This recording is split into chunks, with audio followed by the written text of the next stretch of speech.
Good morning all of you. संविधान की जो हमारी सीरीज चल रही है उसमें हम आर्टिकल नंबर 13 को आज कंप्लीट करेंगे। बहुत ही इम्पोर्टेंट आर्टिकल है कंपटीशन के अकॉर्डिंग, क्योंकि ये हमारा जो फंडामेंटल राइट है उससे रिलेटेड आर्टिकल है। इसके हिसाब से इसमें जो भी आर्टिकल जो भी हमारे मौलिक अधिकार है दिए गए, वो कौन उन्हें संरक्षित करेगा या फिर कौन उन्हें सिक्योर करेगा, इसके बारे में भी बात की गई है। इस हिसाब से ये मोस्ट इम्पोर्टेंट आर्टिकल है। चलिए लेट्स स्टार्ट करते हैं। आर्टिकल नंबर 13 भारतीय संविधान। चलिए यहाँ पर स्क्रीन पे थोड़ा सा हम डिस्कशन कर लेते हैं।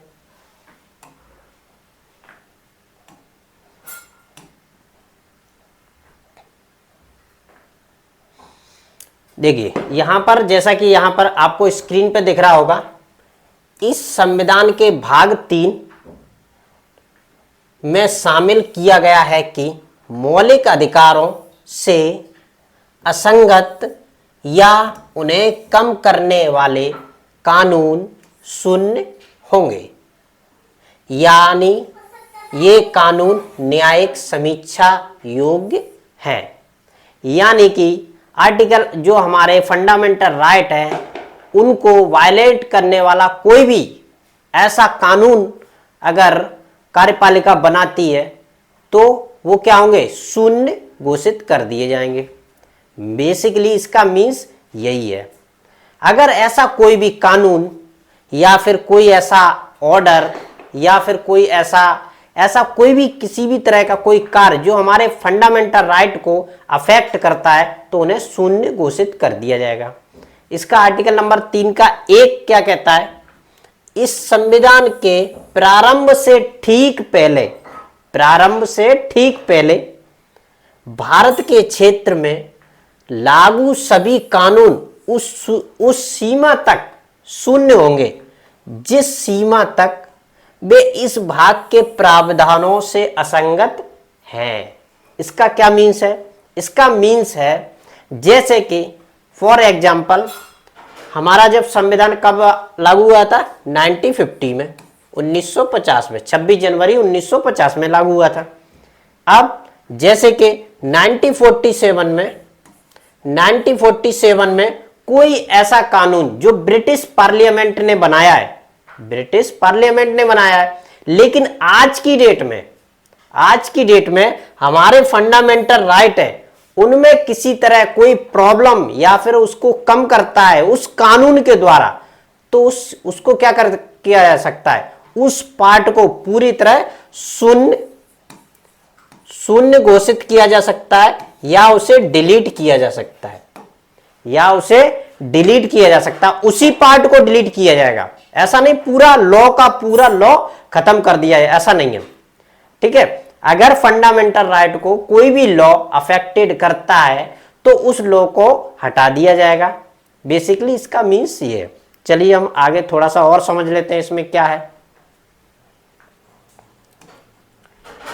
अब हमारा दूसरा नंबर क्या कहता है, राज्य कोई ऐसा कानून नहीं बनाएगा जो इस भाग के द्वारा प्रदत्त अधिकारों को छीनता है या कम करता है या इस खंड के उल्लंघन में बनाया गया प्रत्येक कानून उल्लंघन की सीमा तक शून्य होगा।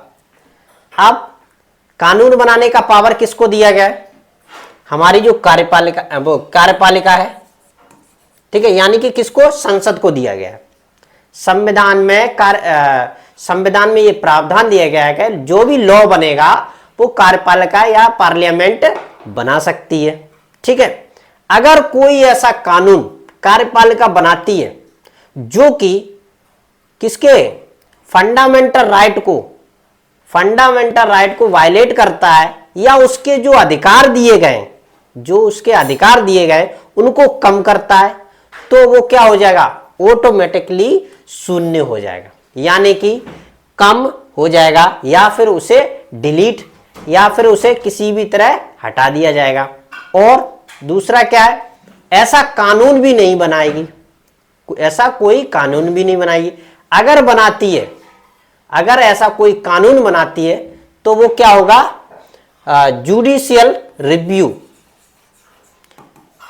जुडिशियल रिव्यू के लिए भेज दिया जाएगा। क्योंकि संविधान का संरक्षक किसे कहा गया है, सुप्रीम कोर्ट को कहा गया है।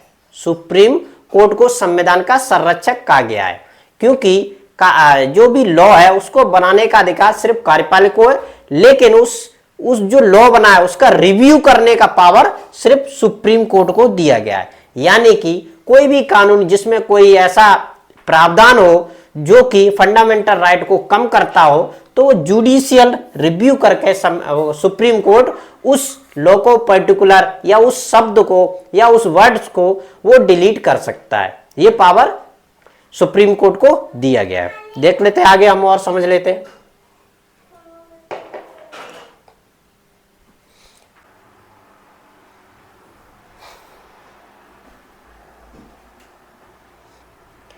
पॉइंट नंबर हमारा जो 3 है उसी का हम देखते हैं, का कानून का नंबर।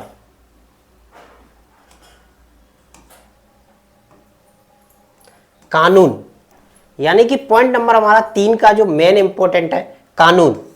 इसमें ये क्या कहा गया है इसको हम थोड़ा सा समझते हैं।